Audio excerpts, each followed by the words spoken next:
Well, hello everyone.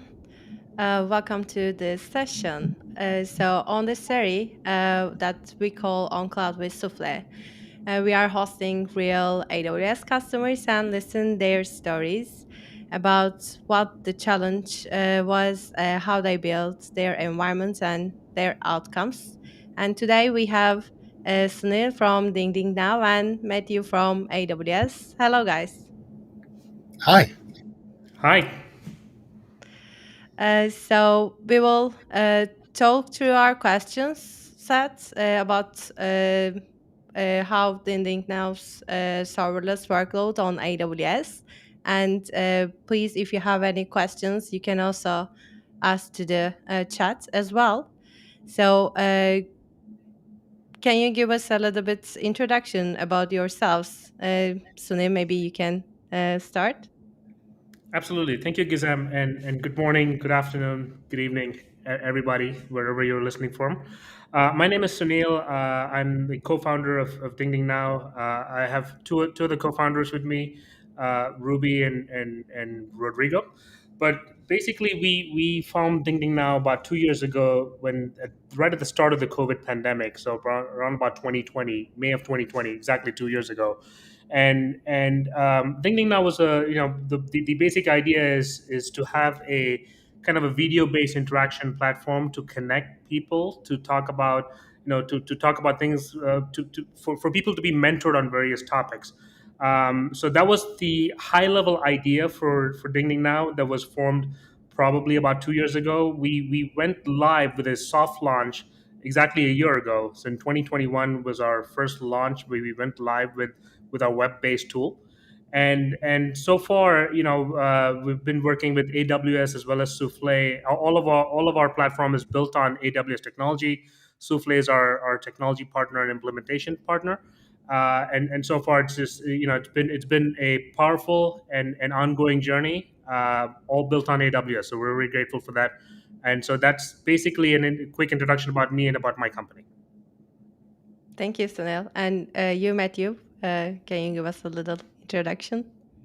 Sure. Hi. So I'm Matthew. I work in the WWSO, which is the Worldwide Specialist Organization here at AWS.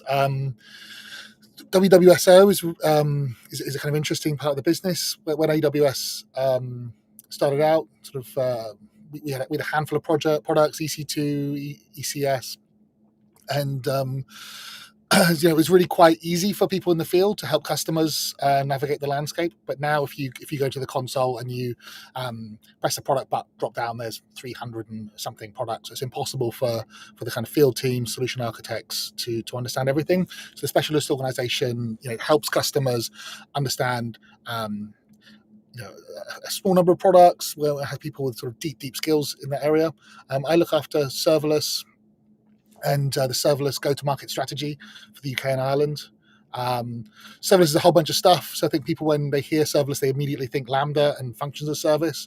But more and more, we have a whole bunch of kind of scale to zero, completely managed services that people use to build applications with things like SQS, SNS, Event Bridge, step functions, some of our managed serverless open source offerings like managed Kafka or Airflow as well. So yeah, we get to play with some really, really interesting stuff with some really interesting partners and customers.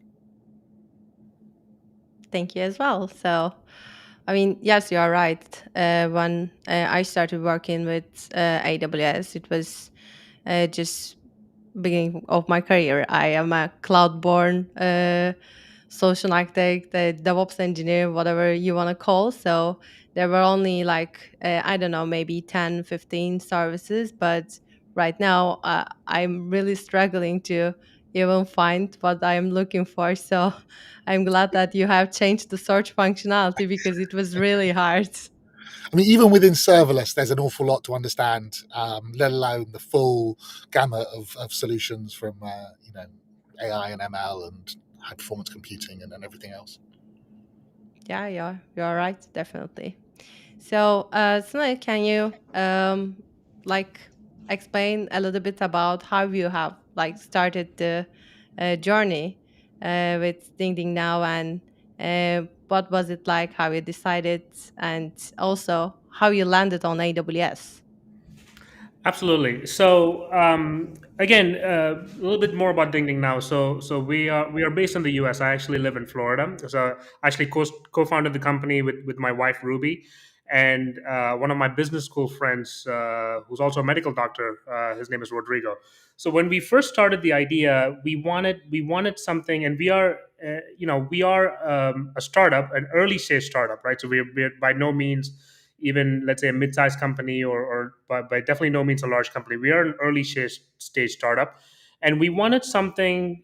We wanted a platform up and running. In over a 6 month period when we first formed the idea, and AWS was kind of almost like a no brainer for us, because AWS, I was in my previous life, I used AWS extensively. And I'm a consultant by trade, and I'm also like a technology and business consultant by trade. So I've advised a lot of clients with AWS in my previous lives, and I was very familiar with AWS and the offerings, and how quickly you can go from let's say forming an idea to actually scaling in production. And that was very true for Ding Ding. Now we also go by DDN, so it was very true for DDN. So when the idea was first formed, literally it was we woke up one day and said, yeah, let's kind of do this, right? So an idea just came about overnight. And I would say in a short span, about 6 months, we had our initial pilot. And some of the and along the way of the 6 months, we made a lot of mistakes, like a lot of startups do. So we were actually working with a different implementation partner, and we actually built a custom MERN solution built on deployed on AWS. And a lot of it was kind of hard coded and kind of messy architecturally. It was extremely messy. And so we had a working platform, but it was not ready to, it was not set for scale. No, it was not robust enough for us to kind of attract hundreds of users right off the bat. So we actually found Sufle through one of the online blogs by one of the developers, specifically on AWS, and that's how we found Sufle. We looked them up on LinkedIn, looked them up on their website, etc. So we already had an existing technology stack that was built on AWS, but it architected very poorly, I should say, as a initial first prototype. But Souffle kind of came in, and right off the bat, in a couple of months, or 2 to 3 months, they kind of re-architected the whole thing for us. And it was just tremendous. And serverless was a big component of that. And the reason that we went serverless was the previous architecture. Our AWS bill was quite sizable for not that many users in our platform, right? So we went serverless to kind of our requirements to Souffle was kind of threefold. One is we don't want to crash everything down and build it from the ground up, because we already have, let's say, an existing infrastructure, existing architecture, existing code, an existing technology platform that we wanted to improve, rather than we wanted to remediate rather than crash and build again. Two was we wanted to do something about our AWS bill, because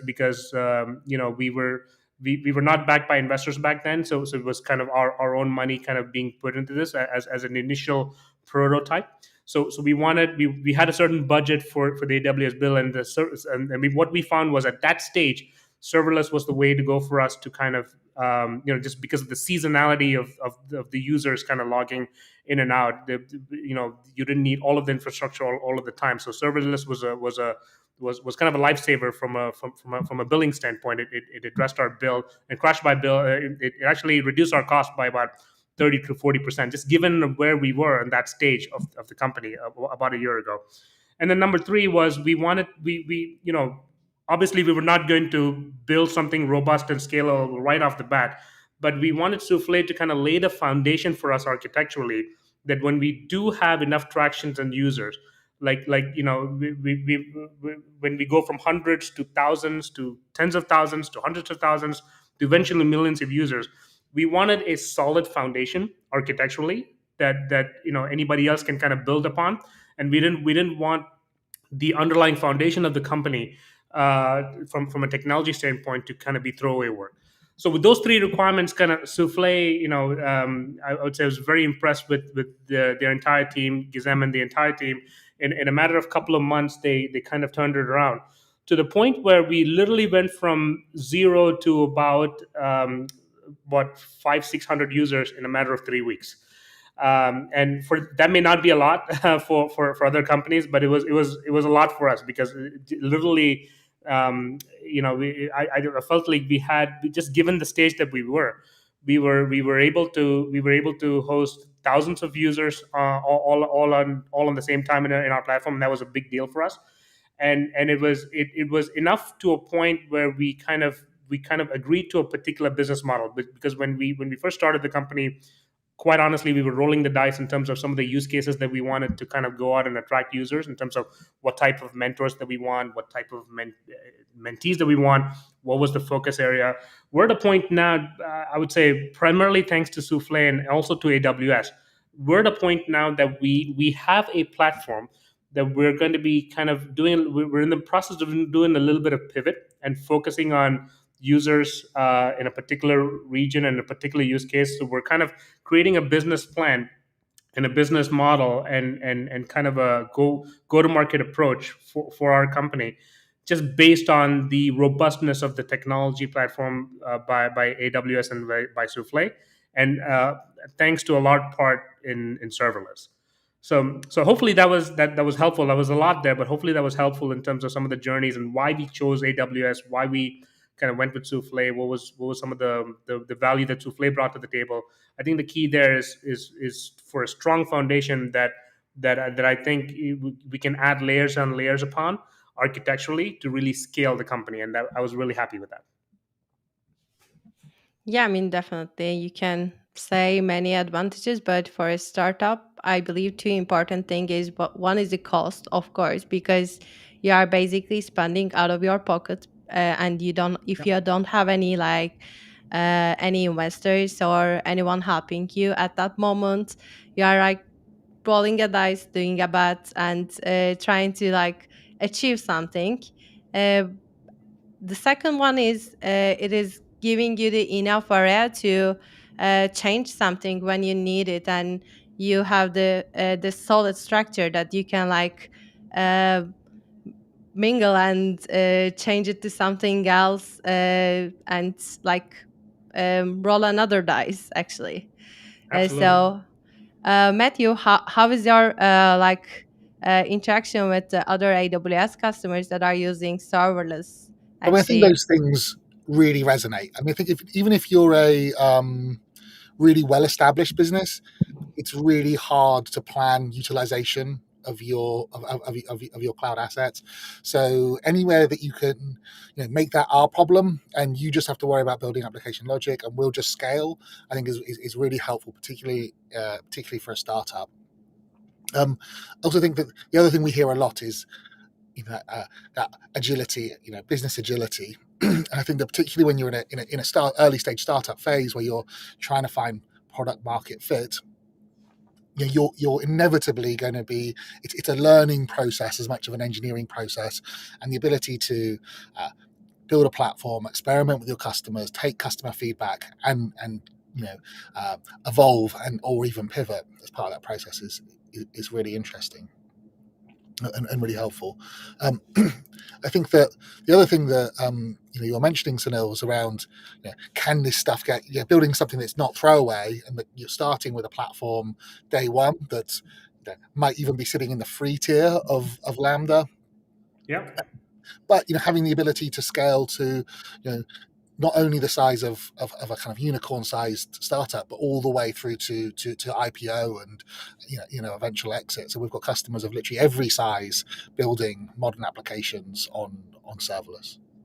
Absolutely, and I forgot to mention one thing in my summary there is I really want to recognize AWS because Matthew, to your point, the journey from waking up from bed one day and thinking about something and putting it in action, and years later going to IPO, that's a lifetime for some companies, right? And we're at the very left hand side of that for sure. We're definitely an early stage startup, but AWS. All credit to AWS, because one of the reasons that we went with AWS, because they were, you mentioned the free tier. We were also accepted for the Activate program for startups, and we had about 6 months of zero billing, and that was that was a tremendous help. Because to your point, that was like every dollar counts when you're spending your own money, and when you're kind of pre-revenue and kind of down the road want to talk to some investors. 6 months of no AWS cost, that was actually absolutely tremendous. And we were able to do so many things, with, and all, our gratitude and our thanks to AWS for such a program, for especially for early stage startups. It was tremendous. Yes, we actually did a couple of architectural changes as well during the development. So since we had the Activate credit, we had enough room to experiment as well. So we tried and we see that, okay, let's change to something else. And we agreed with Sunil and make it like a whole different implementation that we talked at the beginning. So it is actually a quite like a supportive at like as a startup if you are experimenting and trying to like build up something. And even if you are like not a startup, like an enterprise or like a mid segmented company, you can also use serverless benefits, of course, because you always have the flexibility, and you can change at something and try out. You don't need to invest so much, and you can easily try and like throw away if it is not working with you. We are mostly working with the uh, mid-level or bigger companies on the data side of the business, for example, on the serverless. And it not just hosting or like running a web application as well. You can use, as Matthew mentioned, we can use all of other um, services that are actually start serverless, like for data and also for analytics as well. So Yeah, I think we're yeah, seeing we're seeing, please we're seeing more, continue. more and more products that kind of fit the serverless model, and where really we take care of more and more of the undifferentiated heavy lifting. So yeah, as well as compute, networking, storage. And I think that we're seeing lots of startups embrace kind of an event-driven architecture. So using a sort of combination of API gateway for REST APIs on the front end, Amplify for a kind of single page app, for a modern single page app, and then orchestrating between services with things like event bridge and step functions. Yeah. And Gizem, you mentioned analytics. I just want to dive a little bit deeper on that. So one of the things that we're actually considering as part of our revenue streams, in as part of the pivot that we're doing, is one. I want to mention two things. One is we're actually targeting our user base to be more in the Asia Pacific, for starters, and kind of catering to the Asia Pacific market, specifically in the Greater China region. And one of the things, because of the power of the AWS analytics and the deployment, the flexibility in deployment, we want to kind of give seamless user experience to users in the Asia Pacific region through the right availability zones, etc., architecturally. But because of the analytics platform, we're actually thinking about a revenue model driven by AWS analytics to really analyze how much time a particular user is spending on our platform, and being able for them to kind of buy certain hours, so that and we track those, based on the analytics capabilities that the AWS offers. So that's actually a revenue stream that we're actually currently thinking about. It will not be possible without some of the really cool analytics that I've seen from AWS, from tracking the life cycle of a user, right? To when they log on to the site, to kind of in the video conference in our site, and when they exit it, that entire thing is going to be super seamless in terms of capturing the total time that they spend on our platform, and that's going to be an important factor for one of the revenue streams that we're thinking about for us. I mean, definitely it won't be possible without an AWS, because it is also providing, the data to you, and so you can use it, and you have the API and all the flexibility that you can use, and you can just integrate and even use it for the revenue calculation or for your application logic as well. So we are also doing that on many of the workloads that we have on AWS. One thing that I want to mention is the Chime SDK actually. Yeah. So we moved actually the DDN's workload to Lambda. Yes, we are using Lambda for compute, but we are also using Chime SDK, and this was the blog about when the Sunil mentioned. Actually, Chime SDK, not much of an old service. Uh, like announced about 2 years ago, if I'm not wrong. And Durul, one of our co-founders, he is very passionate about the streaming services and media services. So when he saw this Chime SDK, he immediately started the working on it, and he said, I'll write down a blog and tell about my experience. And yeah, gladly, DDN, Sunil was also looking for a solution for video, right? Can you tell us about it a little bit? Yeah, absolutely. The moral of the story is write blogs. You never know what's going to happen, right? So yes, absolutely. So we were, this was at the height of the uptake in Zoom use, right? So we also looked at Zoom. We looked at other kind of video based platforms with APIs, etc. The Zoom model, really didn't work for us. Although everyone on the planet was using Zoom, right? So back to a couple of years ago, it was really taking off. But one of our friends recommended that because the whole application was on AWS anyway, and we actually didn't look into Chime because one of our friends said, if you're using AWS, why don't you use Chime? They have a kind of a robust SDK offering. So we kind of looked into the documentation, looked into it, and said, yeah, this could work, but again, we really want to talk to somebody. And our once we kind of started googling Chime SDK, etc., that's when Drul's blog came up, and we were in the middle of anyway finding a new technology partner because of the early architecture challenges that we had. We were anyway looking at we wanted to find a new technology partner anyway to kind of support the next version and create like a baseline MVP for DDN. And we also made a decision to kind of go with Chime just based on the documentation that we were reading, because Chime kind of gives you all the blocks that you can really kind of customize and build like a kind of a robust video platform. And to be honest with you, it fit perfectly on exactly what we're looking for, because we didn't want to give every user that comes on the site a license, because that's going to be kind of not practical from a cost perspective.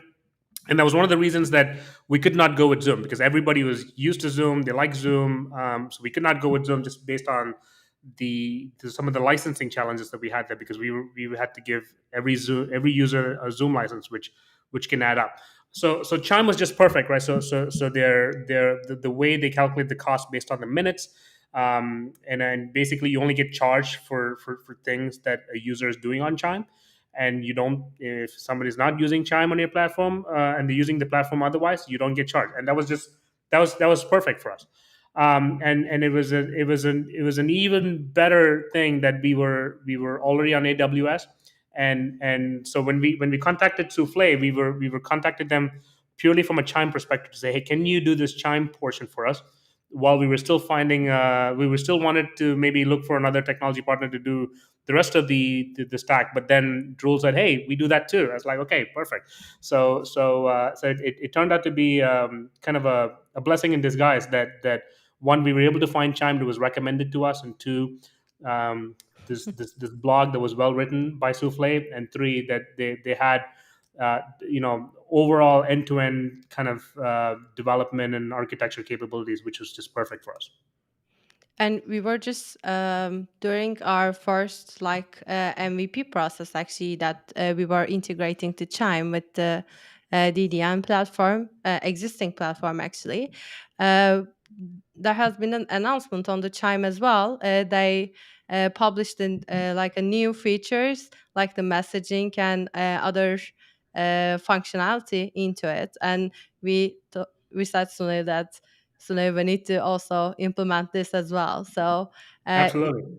yeah, these services and technologies also rapidly developed and changed, and those are based on the real customers' feedback. So, Matthew, can you explain a little bit how your feature development progress is like continue on the AWS?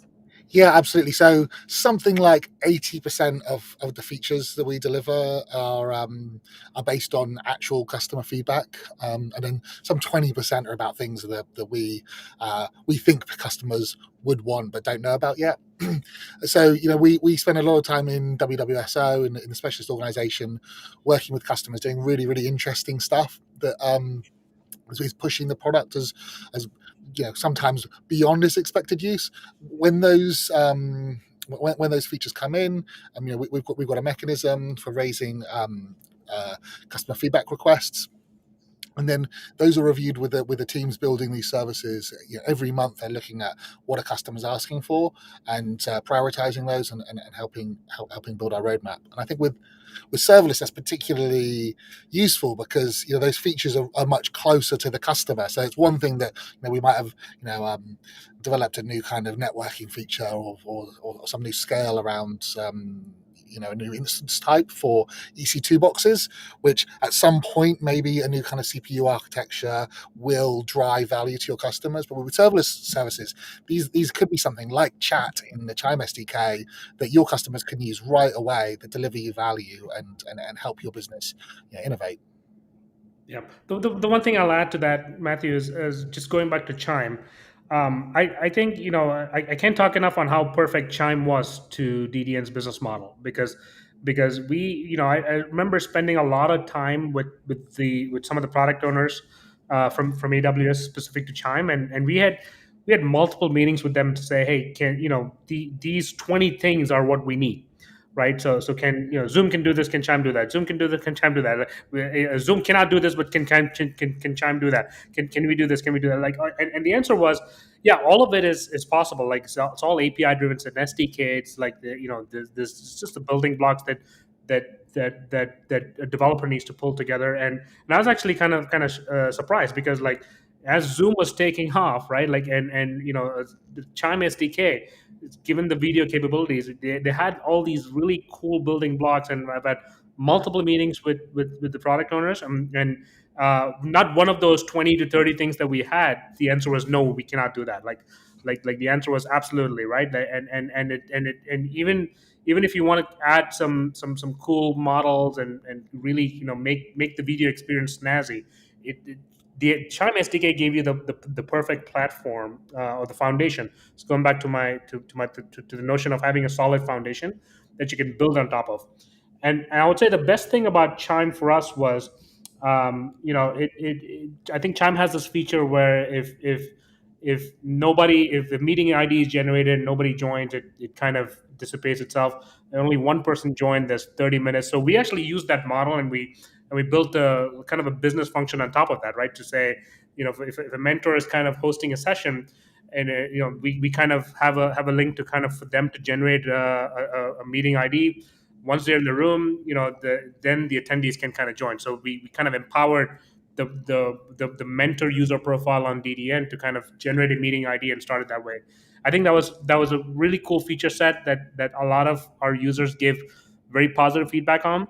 The reality of that feature set was it was built around Chime's capability, but it turned out to be a really cool feature that our users like. So I just want to point that out. I think that's that's really great that you got time with the product teams, and I think that one thing, if you're a customer of AWS or a partner with us, we really, really do want to hear what you guys are doing with our products. If you've got feedback, we really want you to let us know. If you're a huge enterprise customer, you've probably got an account manager and a channel into the teams.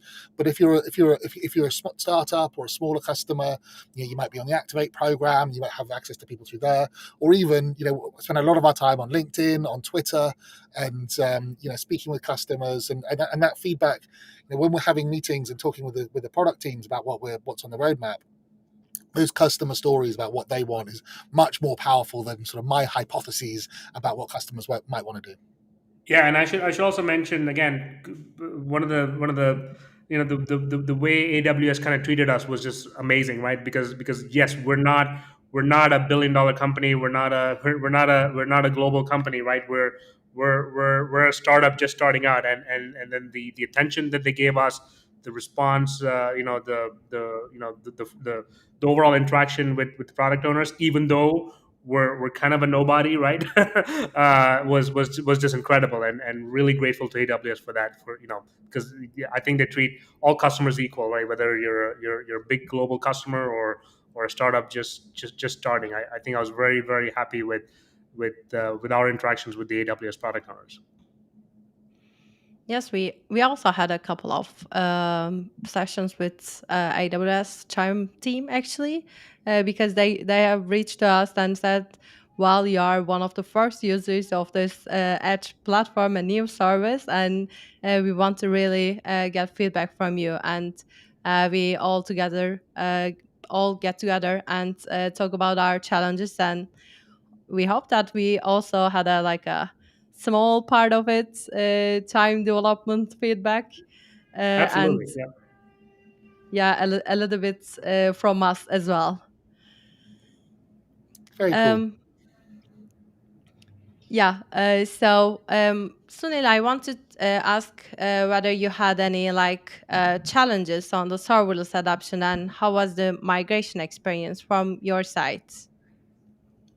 Yeah, I think in terms of challenges, there were very little because I our kind of journey was kind of early enough for there not to be a lot of bottlenecks in the challenge. The good part is when we first rolled out the initial site, right? There were a lot of challenges, so we really didn't market the site that much because some of the features capabilities were not working. It was there, but it was not ready for kind of prime time users, and it was around about the time that we also found Sufle. So I would say, in terms of the challenges, there were very little, and just talking to Gizem and Drool and some of the team from Sufle, I trusted them 100% to say, hey guys, you tell me what's the right thing to do, what's it going to take, how many hours, etc. What is your best guidance, what's your best advice, and we kind of followed that advice. So we were, in terms of challenges, there was not a lot of kind of live data to kind of refactor and remediate. It was kind of early enough in the journey for us to kind of go towards the serverless, and we could see the impacts kind of right away. I think serverless we're gonna have to maybe think about how we're going to be using serverless in a at scale environment. But because we're not there yet, because we're kind of still early enough in the scaling journey, that serverless is actually working out perfectly for us, just given some of the seasonal natures of some of when the users log in, and there's not too much happening overnight. And once we focus on the Asia Pacific market, there's going to be lots happening nighttime, where we live in the US, and which is daytime there. So the serverless is perfect for something like that. But we're going to have to maybe think ahead on how to kind of evolve that when we do have, let's say, millions of users at some stage. Hopefully, when we get there, how do we kind of use serverless? So that's a conversation that we probably need to be thinking about from an architecture perspective. But I would say, Gizam, to answer your question, I honestly cannot think of any major challenge. I think there was some components on the Chime SDK on the original code that may need to have been refactored and rewritten, but I really can't think of any major challenges. Nothing comes to mind because we were kind of early enough in the process. Glad to hear that you haven't had any major challenge. So, Matthew, can you also explain a little bit? I mean, we all know that cloud is pay for what you use, but serverless is also changing that a little bit, because when you are not using, you are actually not using anything. So, can you a little bit explain about the pricing policies and how it is changing the serverless, how it is changing the businesses? Yeah, and I think that is, there's all kinds of ways to deliver compute, and one of the big things about serverless is scale to zero. So it doesn't matter if you've got an architecture that had 1,000 Lambda functions in it, but they're not being executed because no customers are accessing the site. Your bill is essentially zero, which is just absolutely phenomenal. So you can set up because you loads of benefits. You can set We up. like zero, don't we, Matthew? It's that organizational agility that it gives you if you can run, you've got a different region, so you want to move into a new market, you're a small business, but you want to go into APAC, you can run a complete copy of your infrastructure in that region for those customers with different features with zero additional cost, just for having the infrastructure. Really, really supporting your customers. So I think that's really, really useful. I think that Sunil was mentioning that sometimes some of that stuff I might have to change. So we've got all kinds of serverless compute options. So we've got Fargate on the containers side. That's really interesting when you start to have different kinds of workloads. So serverless is a serverless compute. So Lambda has a couple of constraints. You can only run a single function for 15 minutes with some limitations around the size. And actually, if you've got a really, really long running workload, it's slightly more expensive for that on-demand compute than it is for something that you can provision or use one of our flexible compute options like Spot. So a model that we see more and more is that people start off with serverless. Serverless is the default, and it's kind of a serverless first mentality. And then if you've got a type of compute that has to be run somewhere else, then you'll go to another kind of option like Fargate on ECS. Yeah, and I think that we've Or you seen. are, or you are changing the business as Sunil did by changing the the mentor-mentee relationship. It is based on the Chimes feature set, but which is perfectly fitting with the platform. Yeah, I think that's right. So evolving it to fit the platform, but also being able to experiment with the new features without having to worry about, spinning up new infrastructure and managing that infrastructure, in order to do that. And we're starting to see customers now. Serverless is not as new as it used to be, but we're seeing customers later in that journey. So I've been working with one of our startup customers, Cinch, here in the UK. They've got a product that allows you to buy cars online. They went through a really similar journey to you, Sunil. 6 months from getting their initial investment to launch to their sort of first kind of experimental product. Now a couple of years on, there's hundreds of people, unicorn valuation, hundreds of thousands, millions of customers, lots of revenue going through the business and running on a serverless platform, at scale.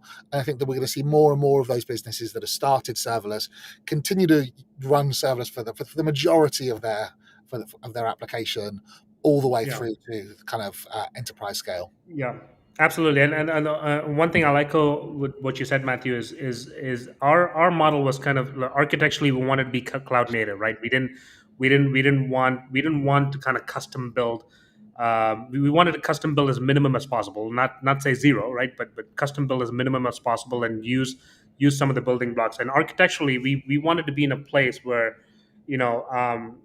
we kind of plug and play components, and you kind of going back to my point on building a strong technical foundation on the cloud was our biggest need, because the last thing we want to do is spend a bunch of money, build something, and then crash it down and build it all over again, because we rather than doing that, we wanted to do the plug and play model, right, where you don't want something, you plug it up, you plug it in, and if now as we scale, if Lambda is not the right solution for us at a certain scale, then easily we can plug Lambda out and maybe put a Fargate in or something but we didn't want to. Architecturally, we wanted to be kind of robust and kind of flexible enough so that when we do scale up, it's the challenges, I wouldn't say are zero, but are minimum. Yeah, I think what's really interesting about a customer like Cinch is actually when they scale, because they're using serverless, the site got faster rather than slower. You're hitting less cold starts. You got warmed up caches, and that's really, really amazing to see happen with real customers. That once you get to millions of customers, really with no work at all, things can scale really, really big. In fact, Lambda can scale a long way if you need it to. Yeah. And do you also hear any other challenges from the serverless customers at the AWS? Yeah, I mean, I think the things that people feel are going to be a challenge, there's new stuff to learn, and that can be daunting for people. I mean, what we'd like to reassure people is that lots of the thinking, the business logic, the kind of hard work is the same, and actually there's a smaller amount you need to learn. So there's lots of compared to running Kubernetes or running a big containers platform, actually building a serverless architecture is in a lot of ways a lot simpler. But I think there's a lot of value in working with someone like you guys to find a partner or a consultant who's got a lot of expertise in serverless, because there are, of course, there is a kind of different approach, and just lifting and shifting a kind of monolithic MVC API and running it on Lambda is not really going to deliver you a lot of the benefits. We also hear, customers get worried about getting locked in and being stuck on Lambda and being, not having portable code. Actually, I think that's it's not necessarily as big an issue as customers worry about. I mean, actually, once you've decomposed an application, you built a modern microservices architecture, you can move that compute between different compute models within AWS or other places as well. So, like Sunil was saying, you might have a particular part of your compute that you start off on Lambda. Moving that to a containers platform is actually relatively straightforward. Yeah, and Matthew, you touched on something that was also important. You mentioned the skill level of maybe potential developers, right? And that was one of the reasons that we actually wish we found Sufle like when we first started, because Sufle is an AWS partner, and just by talking to them, you can just with one conversation with Gizem and her team, you can say like, hey, these guys know what they're doing, and frankly, when our first implementation part, when we first tried to do this with another implementation partner, that was a missing link, and that kind of caused, let's say a few months of delays in terms of launch and several challenges. And I wish I found like a Souffle right off the bat, and so ultimately, when one of the things we want to consider is to if we're really able to kind of show some success, maybe have our own development team sometime down the road. And so some of the learnings from Souffle and just their expert level, and having it for other companies out there that are kind of doing this in house and not doing this with a technology partner like Souffle. I think having the right skill is going to be super important to that. Although the tools are there, it does take a little bit of technical skill to kind of architect this and deploy this in the right way. And that's something we found as our challenge in our first launch before we found Souffle. So I would say the point you made on skill level is going to be extremely important. This has to be kind of architected and deployed right. Otherwise, you're going to have to redo this thing all over again. If you do have the good problem of scaling, right? Because that scale challenge, you have to build for scale right off the bat, even when you're first starting out. Yeah, I think that's right. I think particularly, you mentioned those kind of architectural foundations. So there are a lot of decisions early on in a project. What services you're using, how they're being combined, how you're building testing into that solution. Also, deployment pipeline, so getting a robust CI/CD pipeline. There's a lot of decisions to get right in the early days, that once they're right, it's much easier to onboard new developers onto the process and easier to develop scale. But yeah, it can be daunting and challenging to get those decisions right initially. So having somebody who's been through that process, knows how it works, can be a lot of value. And in addition to that, it is rapidly changing and developed. So you need to always, make your hands dirty a little bit to keep up. And you should experiment and do lots of things to improve that skill set. When Lambda first announced, it was just very limited.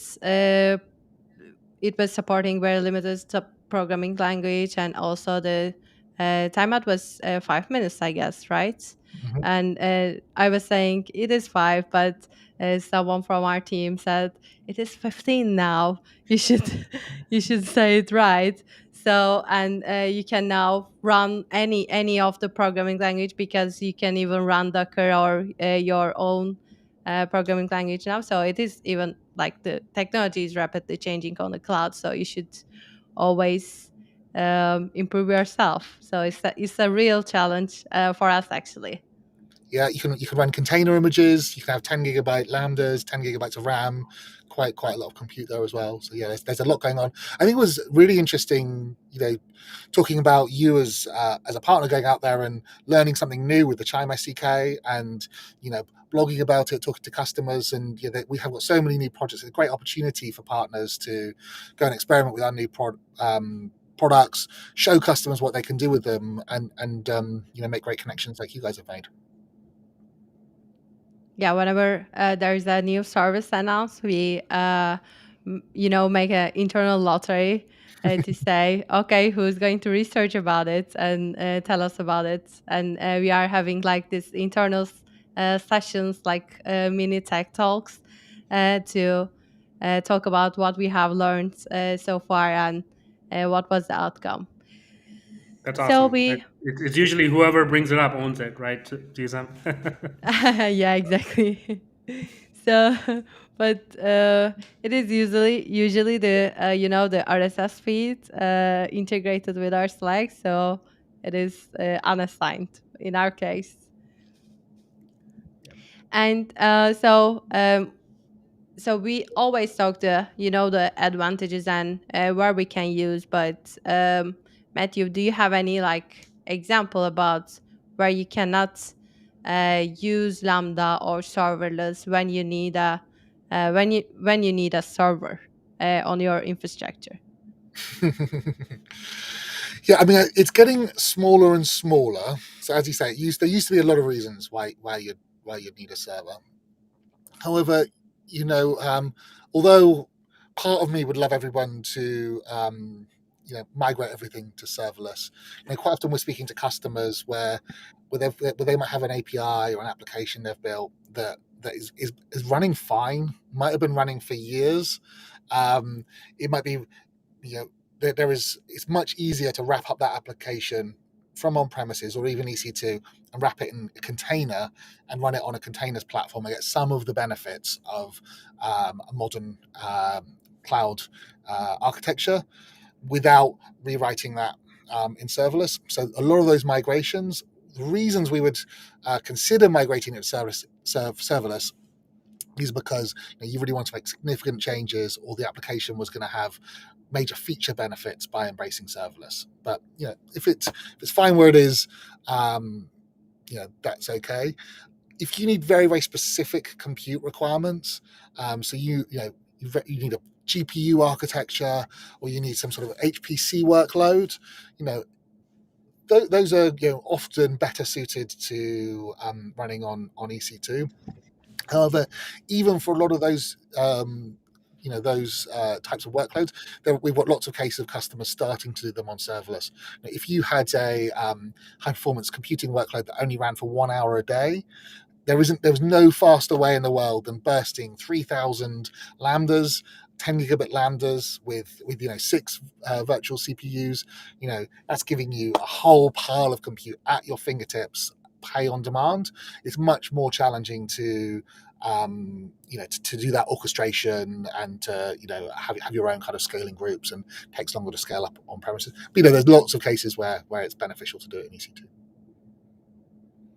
And by the way, since you mentioned about the on-demand, it is also possible to buy some commitment and savings plan even for Lambda and all the serverless workloads that you have. It is, of course, a little bit different than the EC2, but you are committing the amount that you are going to spend on AWS for the serverless compute, and you can also get an extra discount on your compute usage if you are like exceeding the 1 million Lambda and like running lots of things and paying more than you want actually. Yeah, so we've got provision concurrency, which is a way that you can say, we want these lambdas and we want them to be provisioned at a certain number of lambdas to be provisioned at any one time. It has kind of two benefits. So the first is we'll give you a discount on that compute. The second is that we'll start up those lambdas. So when a lambda gets executed, so a request comes into API gateway, the first thing that will happen is we'll go and look to see if that lambda's running anywhere. And if it isn't, we have to go and provision that Lambda. We have to run some initialization code that starts up the micro VM. We then have to download your code onto the Lambda, and then there might be some initialization happening in that code to load any libraries or dependencies. And only at that point will we start to execute the function. That sort of warm-up time from the request coming in until it's ready to process your code is called cold start. And that cold start can be, depending on the application, anywhere between a few hundred milliseconds all the way to 20 seconds in some big kind of Java applications. With provision concurrency, we've already gone through that process of initializing a number of lambdas for you, so they're sitting there waiting, and it will make that initial request come through quicker without quicker response to the customer. So yeah, we think that if you've got a Lambda with any kind of predictable usage, kind of constant traffic, you should be using provision concurrency at the minimum rate of your Lambda, and then allowing our scaling to deal with any spikes in traffic. I always think of like some licensed product that you can get and use from the marketplace. They need to be on the servers if you are getting from there, but you also have a new containers anywhere on the marketplace right now, and you are also distributing containers as well through marketplace. Yeah, I mean, I think that there are all kinds of licensing considerations that that some ISVs have around where you can run their code. But yeah, there's that's changing rapidly. I think that the combination of containerization and true serverless, I think that those are both, regardless of how you execute them, whether you're doing Kubernetes or using ECS and FileGate, or you're doing full on Lambda, this is the direction of travel for compute. And so you'll see more and more solutions that are containerized, and also by containerizing things, you have that portability, so you can be moving your business logic between the right platform at any time. Yeah.